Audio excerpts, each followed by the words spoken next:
দেখুন, আপনারা জানেন যে আজকে বাংলা সহ সারা ভারতবর্ষের বিভিন্ন কেন্দ্রে আজকে উপনির্বাচন এবং নির্বাচন ছিল। সেখানে একমাত্র আমাদের যে সাংসদের ভোট, কেন্দ্রের যে ভোট ছিল সেই ভোটেতেও কিন্তু বিজেপি হেরেছে।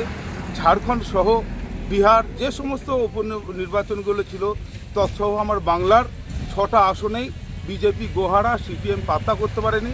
একমাত্র তৃণমূল কংগ্রেস জয়লাভ করছে। তালডাংরা বৃহৎ একটা টাফ এলাকা ছিল, সেখানেও কিন্তু বিপুল পরিমাণে লিড নিয়ে তৃণমূল কংগ্রেস আবারও দেখিয়ে দিয়েছে যে বাংলার মানুষ শুধুমাত্র মমতা ব্যানার্জিকে ভরসা এবং বিশ্বাস করে। কুৎসা অপপ্রচারের হাত থেকে বাংলাকে একমাত্র মমতা ব্যানার্জি রক্ষা করতে পারে। সেই উদ্দেশ্যে আমরা আজকে মিছিল সহ একটি পথসভা এবং আমার বাংলার মানুষকে আমরা শুভেচ্ছা দিতে চাই যে আপনাদের সিদ্ধান্ত সঠিক সিদ্ধান্ত এবং এই সিদ্ধান্ত 2026 সাল পর্যন্ত ধরে রাখার দায়িত্ব এই বাংলার জনগণের। কেমন লাগছে বলতে দল জয়লাভ করলে স্বাভাবিক, কারণ সবারই ভালো লাগবে। আমাদের যেটা লক্ষ্য বিজেপি হারুক, যে কেউ জিতুক, এটাই আমাদের মূল লক্ষ্য।